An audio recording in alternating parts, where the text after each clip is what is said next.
Hi guys, this is a requested video on Zara Cap. Here I have two pieces of ashoke. They're 25 inches in length, so we're going to join the two pieces together. After joining the two pieces, we get our foam. Now you can get this foam at any shop where they sell materials for making shoes. The foam is about 2.8 inches. Now we're going to fold over the ashoke on the foam like so, and we are going to stitch. Now when stitching, try not to stitch on the foam. Stitch on the ashoke alone.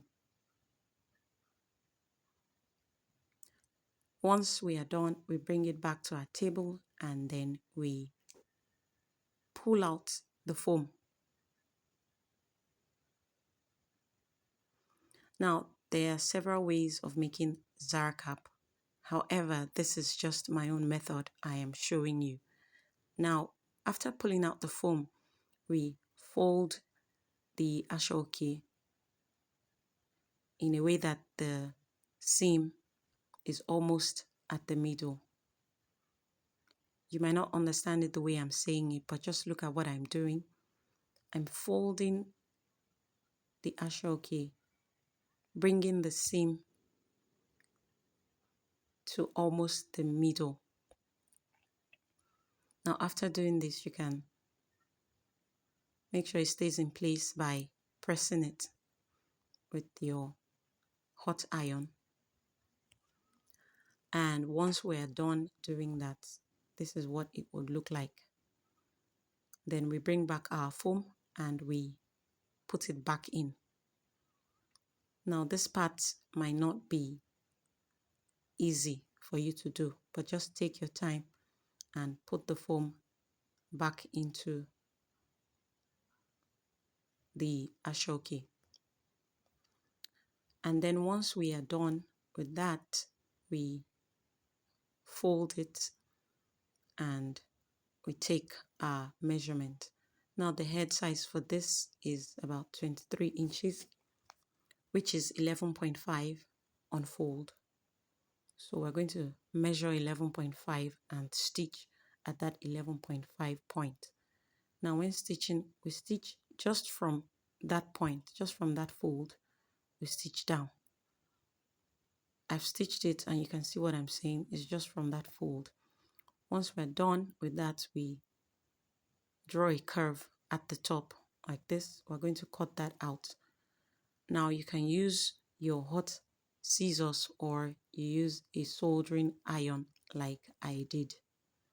This is just to avoid the ashoke from fraying or bringing out thread.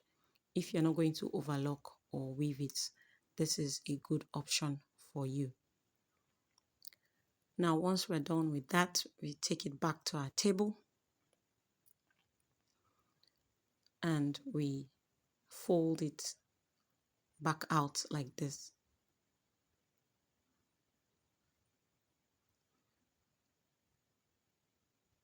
Once we're done with that, we are going to get our needle and thread because we're going to run a stitch. It's best done with needle and thread. This part, you cannot use the machine. So you get your needle and thread and then we're going to run stitches on this part to gather it up.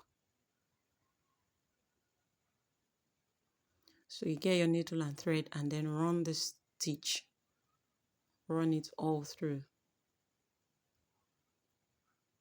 As you're doing that, you gather up the ashoke.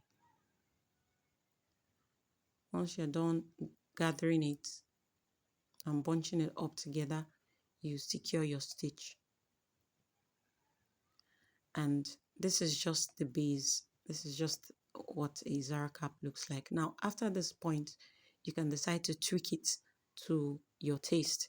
You can decide to design the cap with appliques or beads, or you can decide to stone it. It depends on what you want.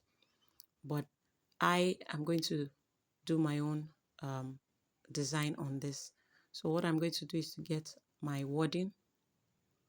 Now this wadding is about 10 inches and the length is 22 inches. So I'm going to roll it up like so.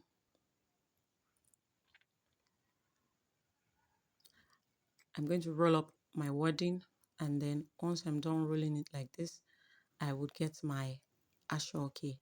Now the ashoke is about 2 times the length of the wadding. So the wadding is 22 inches, the ashoke is about 42 inches. I'm going to roll the ashoke on the wadding like so and put it in place, keep it in place with my fabric glue like you can see. So once I'm done rolling this on the wadding, what I'm going to do, as I said earlier, the wadding is about 22 inches in length, but the ashoke is longer than the wadding. So after doing that, I'm going to secure the starting point at the back of the Zara cap with my stitch like so. So after doing that, what I'm going to do is to roll the wadding on the ashoke. I'm going to roll it like I'm doing here. Now, as you're rolling, you can decide to be securing it in place with your fabric glue, but I did not do that. I just rolled it on the cap like you can see. So once I'm done, once I get to the other side, I also keep this in place with my stitch. So I rolled it on the cap. You can decide to glue as you're rolling it on it, but I did not glue. I just rolled it over and then I stitched it the other end. As you can see, the ashoke is longer than the wadding and I did not cut it off because I'm going to use the rest of the ashoke to form my design at the back. So just stitch it to keep it in place. You can also use your glue if you want. So what I'm going to do is to fold this into two and then stitch up that end to close it up. Once I'm done closing it up, what I'm going to do is to fold it into two, and then I am going to use this to form a form of rose at the back of my Zara cap. Now to form that rose, what I'm going to do is to start to pleat the ashoke at the center. I'm going to pleat it round. Just watch what I'm doing. I'm going to pleat it round like so.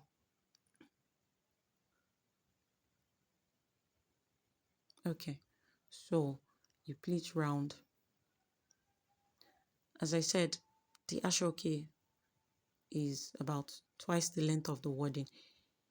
The longer the length of the ashoke, the fuller the rose is going to be. So mine was just 2 times the length of the wadding, so the rose is not that full. If you want your rose to be fuller, then you make the ashoke about 3 times or 4 times the length of the wadding. It depends on what you want. So I'm just going to finish pleating, and then once I'm done pleating, I will keep it in place with my stitches. So I'm just going to stitch that down to keep it in place.